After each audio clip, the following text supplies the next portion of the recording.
idea was to get people from not just from social media, but to use social media as a platform to get people from all around Islamabad and Lahore and Karachi and other cities for that matter, and ask them to come and present their ideas for urban innovation. The third TEDx event that I did recently was quite weird because it was organized in the Himalayas. So we took TEDx to Ferry Meadows just to do a TEDx event, and that was really interesting for us because, well, we wanted people to share ideas, but we did not want them to share the ideas in a hall such as this one here right now. So when we asked them to come with us, hike to 2,500 meters and then share ideas, and well, they kind of were sold to the idea, and we actually went there and actually did that. So this has been the TEDx experience for me so far. I've been trying to use social media as a tool to connect people, to bring people together, to connect different ideas. I encourage anyone to reach out to me, and if they want any idea to be shared, I'm available, and I try my best to connect people to like-minded people who can work on similar ideas. Okay, so just mentioning what we would like to do in the future is things like TEDx Sawat, TEDx K2 or TEDx Gwadar. It's going to be a really tough thing, but inshallah we'll manage that. Thank you. Thanks. We got actually with more questions on that. And last but not least, Marc-André Franch, the country director of UNDP Pakistan. Thank you very much, Raza. You can count me in to come and listen to TEDx Gwadar. I'll be the first one in the room. I hope the translations will be also in Chinese. So thank you very much, Raza, for facilitating this.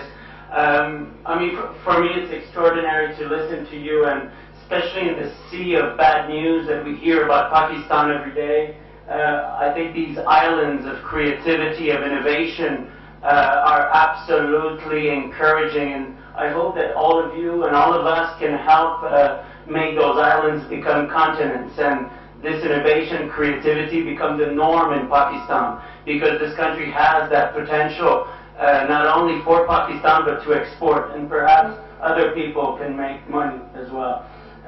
So I think this is really encouraging, and I'm very happy to be here. Three things I want to say, Raza, and I just want to talk about the three ways that new media and technology have changed my business, international development cooperation. How has this changed in the last years? And there's maybe three ways that new media has affected the way we work. First is the priority setting. Before, we were very focused on single countries, and sometimes only in the capital of that country, very focused on the elite of one country. And so a lot of the setting of priorities for development cooperation for donors were made in cocktails and were made in areas where a very small group of people were involved. Yes, I think this has changed particularly in the last years. And the priority setting now is not only made at the national scale, but at the global scale. Really, global problems are bringing a global community and global voices. This event, which is transmitted live in New York, is contributing in setting the priorities for the next generation of sustainable development goals.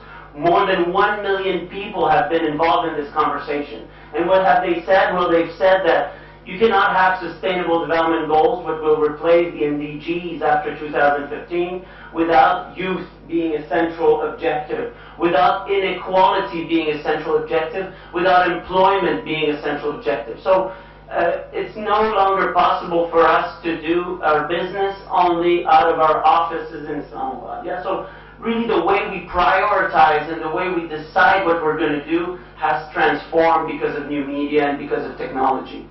The second thing that has changed is transparency. Before, it was maybe a few people in government who might have known what we were doing and what donors were doing. And although there are still enormous challenges, there's such a demand now for accountability and transparency for aid and for donor funds. And so this is really transforming the way that we report.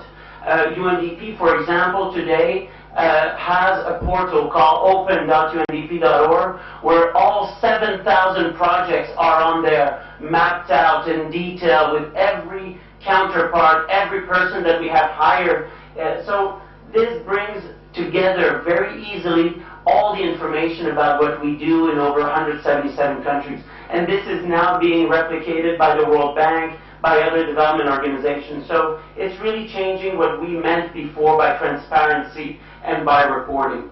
Third is, and you've illustrated many of those examples, but it's in the way we carry out our programs, the way we achieve results. And I would group our experience, not only in Pakistan, but in the region and across the world, in three categories. There's been experiences where basic social services have been facilitated by ICT and technology. You've mentioned many of them now, but you know, doctors training other healthcare professionals in other regions through the internet, schools benefiting from TEDx and the Khan Academy across internet platforms. So basic social services improved. The second, and the microfinance, of course, and the conditional cash transfers are part of that. Then e-governance.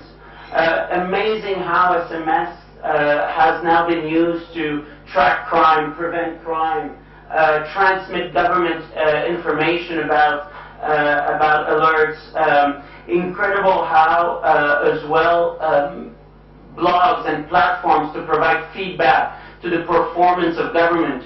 How the filling of forms and the access to government services. So all these e-governance innovations, and there's hundreds of good examples on that. And finally, crisis management. I served in Haiti before coming here, and 2 days into the disaster, crowdsourcing platforms had been installed, and we knew the location of every single live victim because of these crowdsourcing platform. And now in Pakistan it's being used to track the advance or the retreat of glaciers, to track possibility of flooding. So really ICT has changed completely the way we prevent and manage crisis.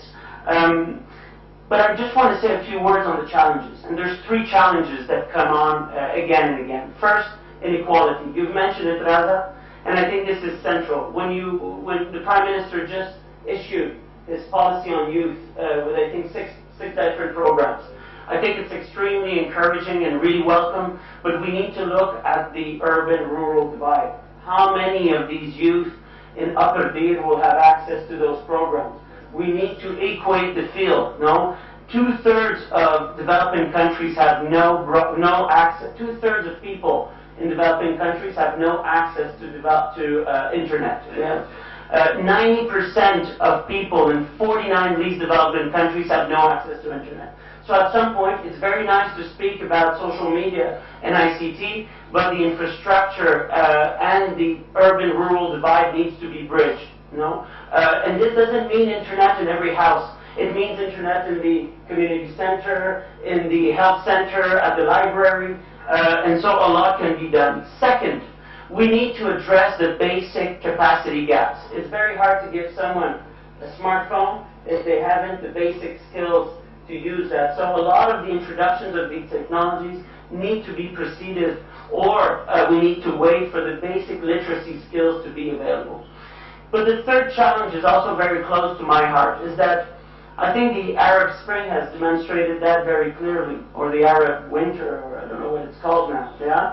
But it has demonstrated how Twitter, Facebook, and social media is an extraordinary tool for sharing information, receiving feedback, gathering the pulse of the population, identifying a meeting place. So they're very good at that, but they're very bad at making us agree with each other. Yeah? They're not a good tool for us to dialogue deeply. They're not a good tool for diplomacy sometimes. There's limits to Twitter diplomacy. So we have to also recognize the limits of these tools for solving some of the crucial problems that we face that need thorough thinking, thorough analysis, meeting, and true dialogue where people will change their position. So we need to look at those limits and accept those limits if we want to resolve the tough problems. Thank you, Raza. Excellent. Thanks, Mark, for being extremely punctual about I think you've raised some of the more key challenges pertaining to infrastructure, but I think this is also an important debate globally on how aid works and how accountability and public participation in the way aid industry sort of works everywhere is coming through the changing technology. And I think that particular conversation is also new in Pakistan's context, because you would also know it better because you've been working with the government and other partners there, that the way decision-making processes are still pretty much closed door. And I think they need to open up, and this is some of these platforms are useful. I'm not saying they're universally accessible or all of Pakistanis have access to some access to the internet, but surely there's a much wider cross-section than just bureaucrats or the elites, as you very frankly put. I think we can now open up for questions and answers, although I have many questions from the panelists, but I think I'd rather hold on to that. But Salma, before we take the questions, can you talk about your Tech Apps article, I think, because I saw it has gone viral, thousands of shares. So could you talk a little bit about that, and then we can go to the audience.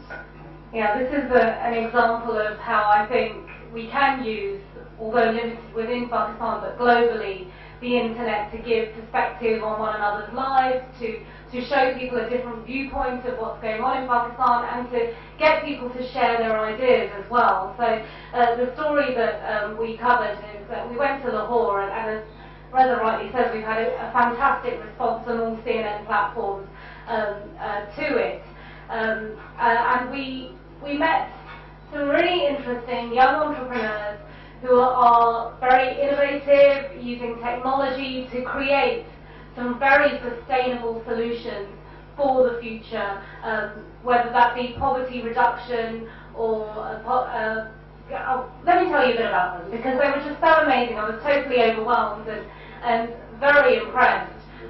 And it was just great to use a platform like CNN, be that social media, television, or .com, to then share these ideas with people around the world. And the people there, the entrepreneurs there, are also telling me what a great response they've had and how they're now interacting with people around the world.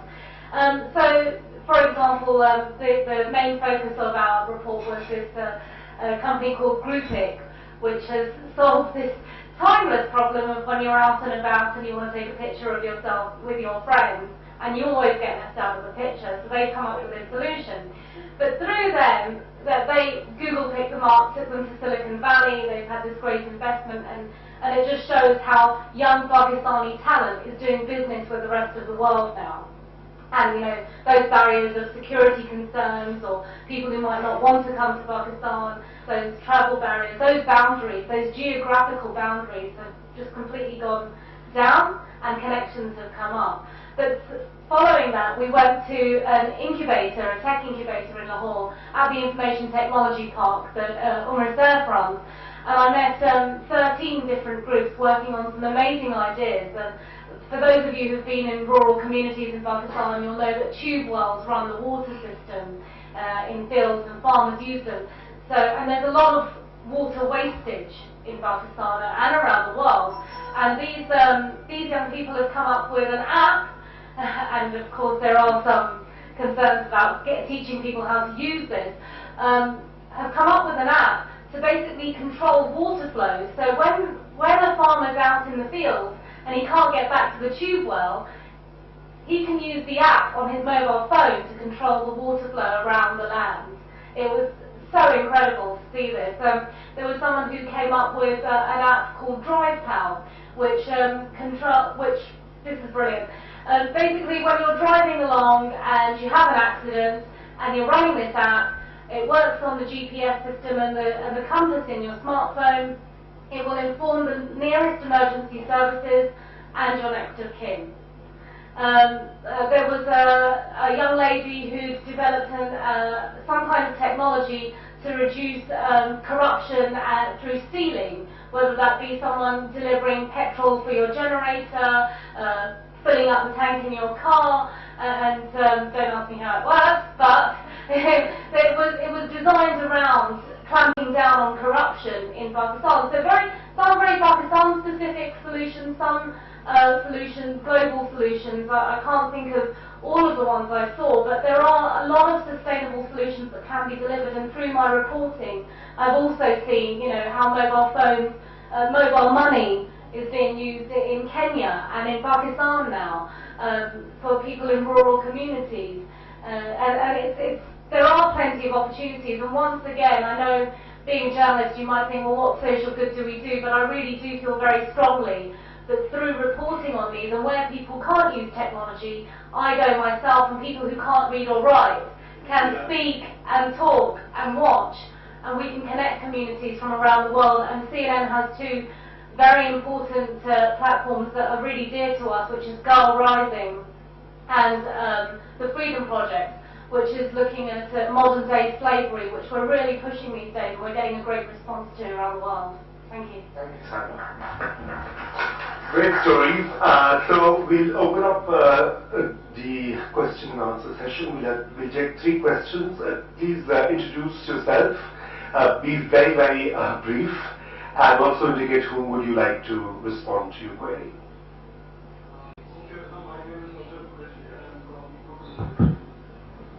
I was looking at this discussion with different angles, and of course the increasing impact of social media is certainly transforming the society, not only Pakistani society but all over the world. And there is no denying the fact that our ways of working have quite changed. But at the same time, we should not forget that the anti-social and anti-state elements are also equally active on the social media, and they are also going to transform the societies according to their own ideas and theories. So I wonder that in this situation, how we will be addressing this situation. Would this be a state of competition between the positive elements and the negative elements, or how this would be addressed in the long run? Thank you. That question for you, Mark. Next, please, the gentleman in KB says something. Hello everyone, my name is Afan, I am from Children Global Network. My question is very simple. There are technologies right now available which are a solution to a lot of our problems, especially in the development sector. However, the divide between the young and old is such that the adaptability of these technologies may be rampant within the youth, but however, it takes a lot of time for our elder generation to catch on. And in your positions with whatever work you guys are doing, how are you preparing that our elder generation to sort of take these technologies up so they become a part of us by 2030? Whom would you like this to answer? Maybe Umar Saif mainly, because he works with the government.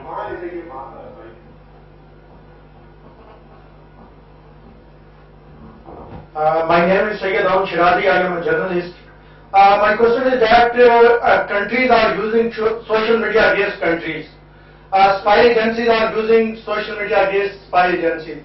When we go on Facebook or Twitter, we find that somewhere a page of RAW that is against the ISI, and somewhere other pages that is against the Pakistan, and also there is ideology of Pakistan, something like this kind of pages are not so there. So what kind of restriction can be imposed on those pages or hatred which is going to spread in country to country? Who would you like this to be answered by? UNDP.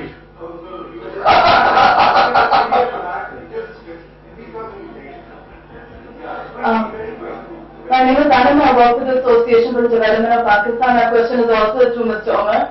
You mentioned the smartphones being used to track attendance rates, and I'm just wondering how that's really playing out and what other role you think such technology can play in the education reform that's happening in Punjab right now. Okay, now let's start with the 2 questions. One is about monitoring, and the other is how do you teach the elderly to use internet and technology. Okay. Yeah. Well, the second one is a tough question. So I'll answer that later. But so we are now using technology for monitoring across various across departments. We are focused on the large 7 departments: livestock, agriculture, education, criminal justice system, health, irrigation, and so on and so forth. I can give you some anecdotes. So here is one of the interesting things that we built just recently was this application that would do an OCR and optical character recognition just by taking a picture from a camera of a depth meter. So these are basically sticks, sort of grounded to see the water level in the Dale canals of Punjab, which is a huge problem. Water theft is a huge problem. Affects our economy in interesting ways and so on. And you can't really have people sort of report over SMS on because they lie, they all collude. So we asked them to take a picture, and I can sort of just from that picture make out what the actual water level is. It's a very simple technological problem. It's just that it's never been used sort of for this application before. In the education reform space, as you know, Punjab has done quite a bit of work. We've been working with Sir Michael Barber and the entire McKinsey team. They've been working for about 3 years now. Focused on different parameters to improve school education. This includes a new sort of examination system for the 5th and the 8th grade, because they're fundamental issues. Right? There's a curriculum issue. We're not doing away with the book boards. We're doing a curriculum authority. We're doing teacher attendance monitoring. We're very carefully tracking the KPIs on students' understanding of different concepts and their, sort of how well they've absorbed them, how well they've performed the tests, and so on and so forth. There's a fair amount of technology that one could really throw at this problem, and there's a fair amount that we already have. But I think the one that's going to make the most difference, perhaps, is this new platform that we are at this point building. Hopefully, will be done in about 1 month's time. Is this open learning resource very similar to Khan Academy? What I've done is that I've negotiated digital book rights from the independent book publishers in Punjab at a hugely discounted rate. I've sort of arm-twisted them into giving me basically books for free. And now that I have the books, I have started taking Khan Academy lectures and dubbed them in Urdu, and also taken all the other content that was out there that I could procure. So now we're basically making an equivalent of Khan Academy for Punjab, where all the textbooks, all the reference books, video lectures, experiments, videos of experiments, and so on and so forth. We put together a small studio. We're now producing content around that curriculum. We will make that hopefully online in about a month's time. But it's incrementally improved over time and so on and so forth. This is largely directed not at students but at teachers. So they could take this content and then use it for teaching veteran classes. Mark, you want to answer about the devices? Because I think you covered that today. Yes. How debates are not conclusion oriented and accessible to each consensus on the internet. So I think if you could elaborate a little bit for Thank you, Raza.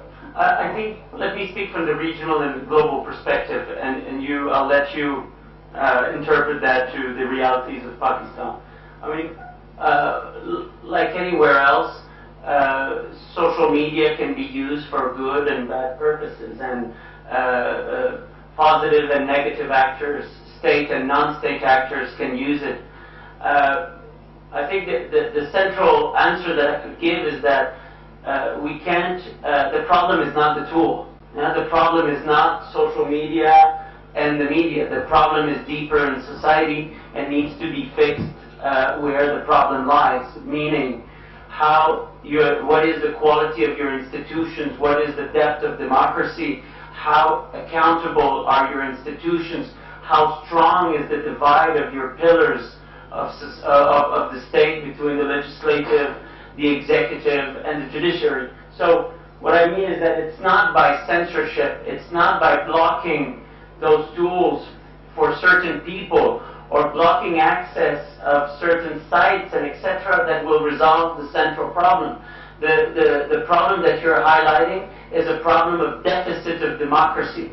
It's not a problem with the tool. So we need to apply the medicine where the sickness lies, no? And if not, you will just amplify the problem and reproduce and replicate, if you want, the problem instead of solving it. We can go on to the gentleman at the end. Can you please, yeah. My name is Tariq Bilal. I'm an advocate of the Supreme Court and also a legal advisor to the National Response Center for Cyber Crimes. I would like to clarify on this question. Thank you.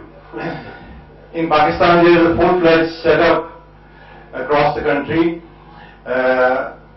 called the National Response Center for Cyber Crimes, headed by DIG from police. It is working under the Federal Investigation Agency, and all of these cases are being handled by this center, and I am responsible for prosecution. And I would like to tell you that all these Facebook cases, if there is any material on Facebook or any other website which constitutes an offence under any of the laws which are on the schedule of the Federal Investigation Agency, it could be either the electronic transactions ordinance or any other law, together with the Pakistan Penal Code, then action is taken.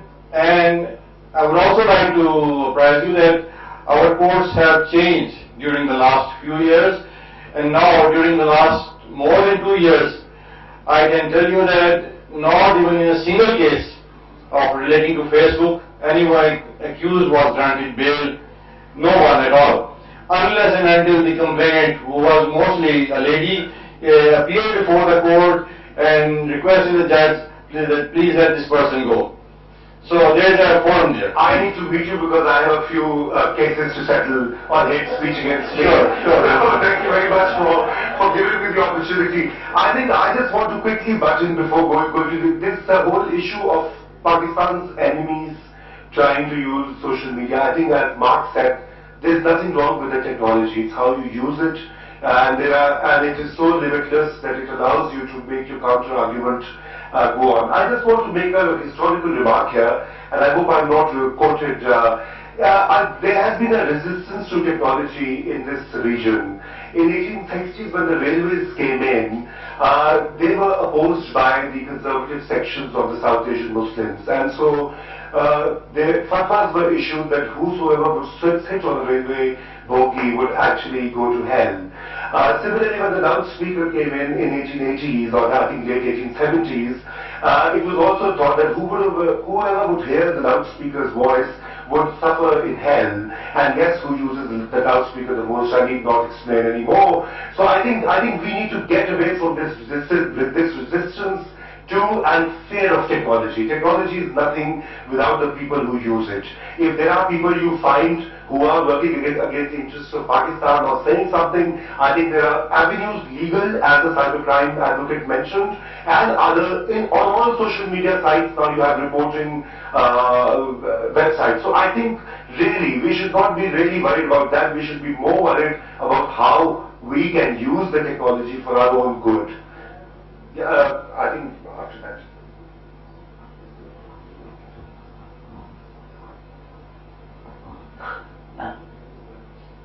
I'm Dr. Baloch from the Preston University. It's a good idea that we have conducted this summit, but I think it will be much better way to have some academic input from the academicians of the universities, to have some solid answers to your question, how to get it. And Preston University has many scholars on these, conducting research on these topics which you have. Perhaps we'll be very happy to cooperate with you to act as a catalyst, so that you have practical and some correct solutions to your how can you do today. Thank you.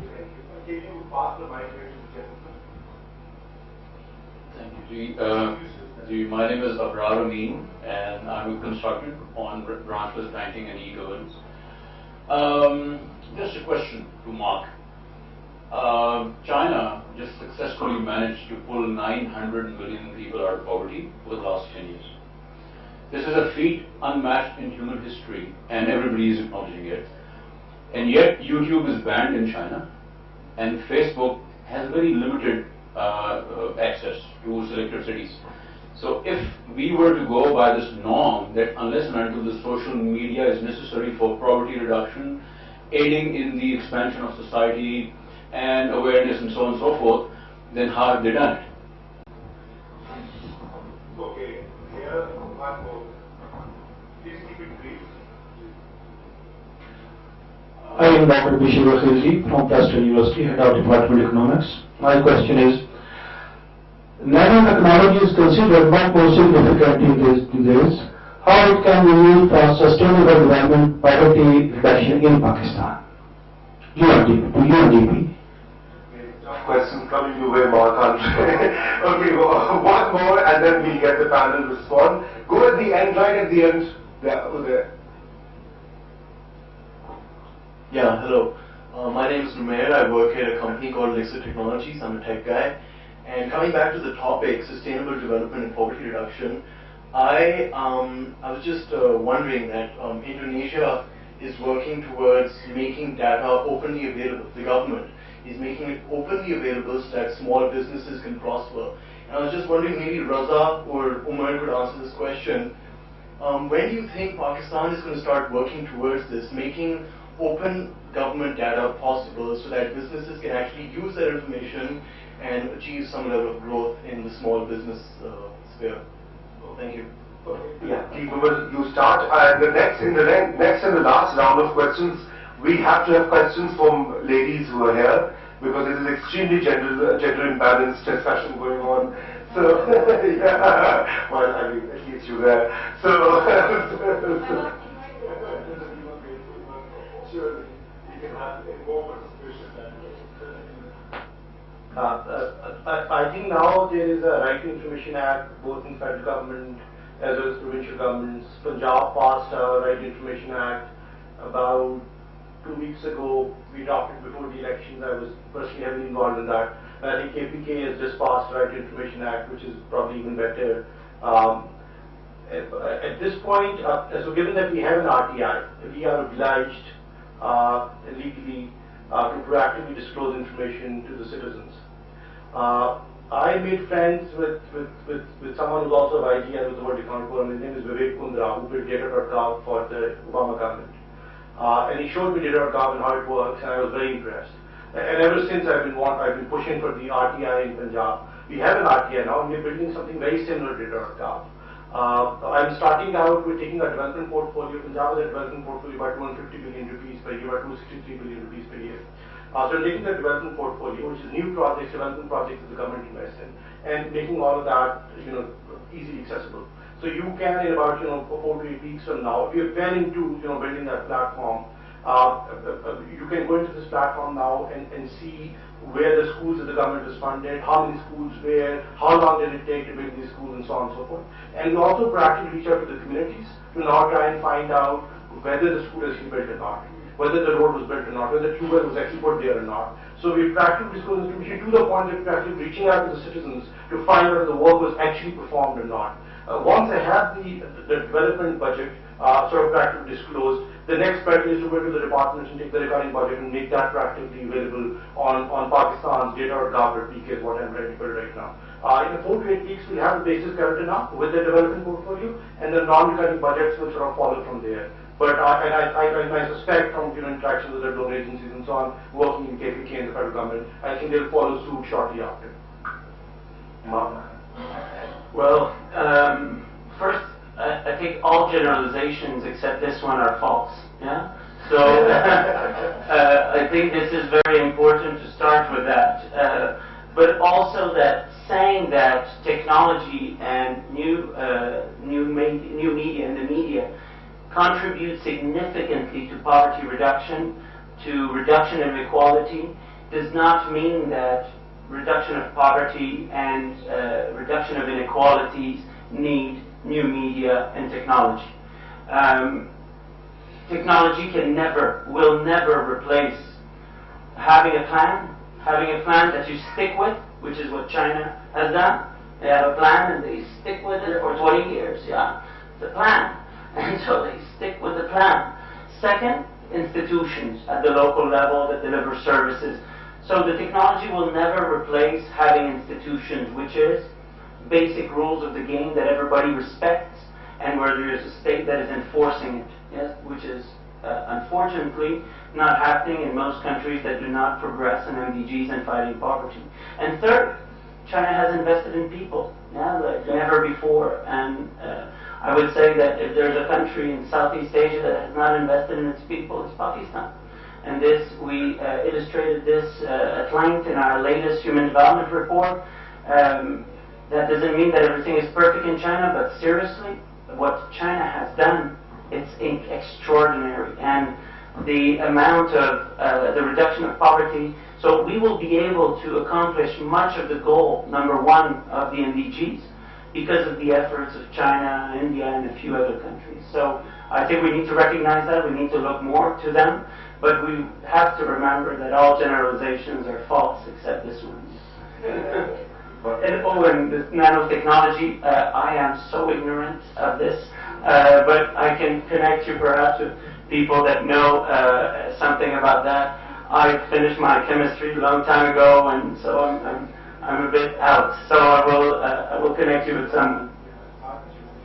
Yeah, just wanted to add something to the China thing that you mentioned, and about that, I think the social media scene in China, it's different, but it's there. So yes, Facebook is blocked, and probably Twitter is blocked too, but they have their own social networks. So there's Weibo, there's something else, I don't remember the name exactly. So the point here is that social media does exist in that country, okay, not in the same context that it exists in Pakistan or other countries for that matter, that we consider ourselves to be globally connected.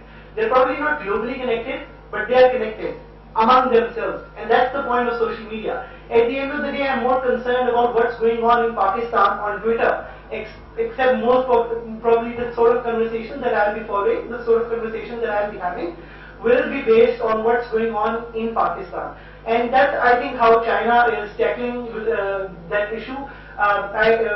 In case of TEDx even, since YouTube is also blocked in China, TEDx has the biggest community in China. And why do they have that? Because they have their own TEDx platform. So, indie developers, independent developers, they show up, they decide to create their own platforms, and that's how they tackle such sort of challenges, I believe. I just want to add one thing on China. I think the Chinese model predicates itself on the accountability of state at all levels, particularly the local level.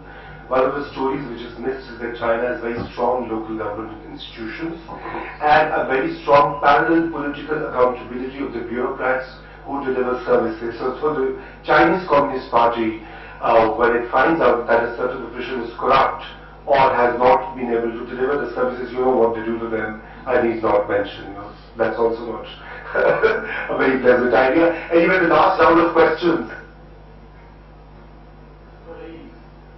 Well, I mean, exactly, the most preferred is that, that we should get some views and voices from, okay, well, Mike in the center. Okay, is that the last question, no more? Okay. Okay, here's the one. Good evening. My name is Zebulzan and I'm a student from NUST, and I have a question from Mr. Ibrahim.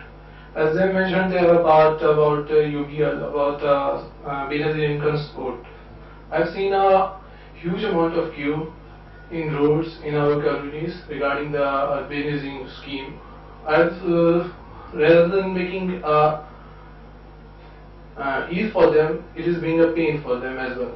So what kind of support they are providing for Benazir income support? And as you have mentioned, you have 1300 UPL accounts in the country as well. So what steps you are taking about this subject?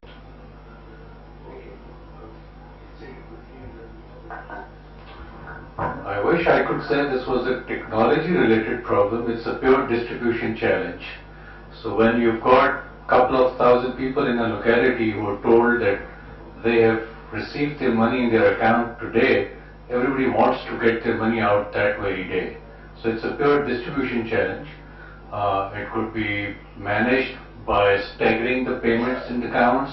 It could be managed by educating people that the money is in their accounts and it's not going to disappear, so they can come in and take it at their leisure whenever there is kind of, less rush out there at that location.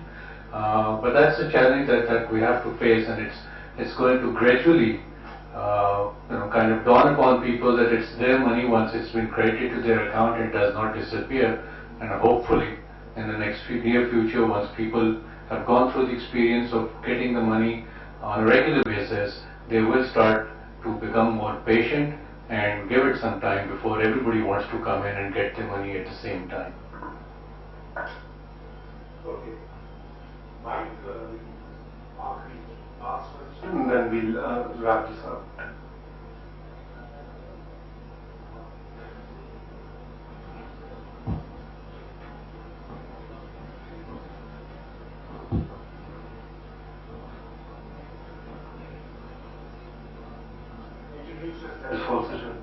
I'm Abdul Sattar.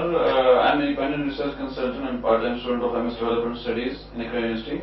My question is related to the MDGs and the youth, the discourse of the youth on the social media going on. My question is that, coming back to sustainability element, why don't the income support programs or Benazir income support program or youth programs have involved the capacity building of youth specifically for social media, like blogging and all that stuff that as that guy mentioned it. So why not to especially focus on the capacity building of the youth of this, even in the rural area where the 10th grader or 12th grader is involved in the ICT tools through computer labs or anything else, or there's elite universities of Pakistan in the federal capitals or the provincial capitals. Which question to you? Thank you. So, as far as I know, the government, I think a couple of days ago, I don't follow news that much, but the Prime Minister just announced a special 8 new initiatives for the youth, or 6 something, yeah, but they're running to. Yeah, they might lead to somewhere. So, but they just announced these initiatives, and part of these initiatives is to probably help the local entrepreneurs and build their capacity in different ways. And yes, that is going to be a challenge to ask them specifically to build to help the youth in building capacity for blogging and social media for that matter. But I think these are not the only mediums for entrepreneurship or for making money, and that's what I think the people need to realize. Entrepreneurship is a big ecosystem, and it's as much offline as it is online. But yes, that's a suggestion that if I get the opportunity to interact with anyone in the government and take this forward, I will definitely take this forward. But quickly, let me also add, Rosa, given that we may have 2 minutes, and apologize for hogging airtime. Of the 6 initiatives that the Prime Minister launched, we asked him to specifically also include an element of crowdsourcing suggestions and feedback from the people. So I very quickly set up a shortcut for him and a website. And to date, I think the last 3 days, I was just looking at the stats while other people were speaking. We've had over 70,000 snippets of suggestions and feedback come through over SMS and the website that we've set up. So this is the power of social media. So we've tentatively announced 6 programs for the youth, but we convinced the Prime Minister that it's certainly worth asking people how they feel about it before before these plans are rolled out. And at this point, I think people are fully engaged and certainly giving lots and lots of feedback about it. So that's sort of the power of social media. Okay, that question. इनका पहले दिल because आपको मौका मिल चुका है. Please.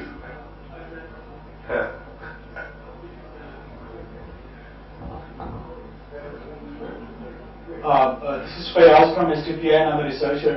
I just wanted to highlight this. I mean, has anyone tried to sort of measure the impact of this social media in terms of, how much it can affect the policy making thing, once we know that this much is, or this is the magnitude of impact that social media is causing on policy making, people like myself or the other commoners, they will be ready to use that medium to voice their concerns. They can share it with the people who matter. Thank you. Okay, so as far as I'm aware, there are a couple of reports on social media. they have not been done locally by local people, but they are by independent researchers who have taken the Pakistani audience into a special context, and they've done these researches. But obviously you'll have to just go online and search for a social media report. They are not specifically done by the some research that is done by the government. So yeah. Hi, my name is Kamil and I work for Nestle. I look at the digital. I've heard all of you, and most of the stuff that I just listened to was guys working with apps, mobile phones, and various other projects. My question is to Mr. Saif and Saad partially, is that there's a lot of brilliant mind that you get to see in our universities, especially engineering universities. Is there anything that you guys are doing to take those initiatives to those guys? Because usually, when you float an idea out there and you look forward to somebody coming to you, what happens is that usually it's a bunch of excited people. Yes, you do get good ideas, but as a team, as a lot of people that are working there with all the mindset and an environment, are you doing anything? Are you incubating people over there or not? Okay, last question, Sanjeev. No nanotechnology. I am Zashir Fiji from Western University. I have one more question to UNDP. My question is that how technology can be used for sustainable development and poverty reduction in most populous countries like Pakistan, while it is considered that technology increases the unemployment and poverty. Okay. Umar, you quickly respond, please. So quickly, I don't know, you heard of Plan 9? Have you heard of Plan 9? So we run an incubator in Government of Punjab that Saima was just referring to. She very kindly took our time and visited some of the teams there, one of which has done reasonably well, Groupik. I think 3 of them have done quite well. Groupik has had a lot of publicity because of Saima. But I think 3 of them are sort of now at the stage where they're beginning to attract investment. We have a huge incubator. We can incubate about 30 companies at a time. It's a very structured program. It's a 6-month incubation cycle. And at the end of it, people typically go to other incubators or attract some investment and typically spin out to become profitable businesses. So, and we certainly also solicit teams from Islamabad. So next time you're around, please do come with your ideas. You're most welcome. Okay, Hi. Hello.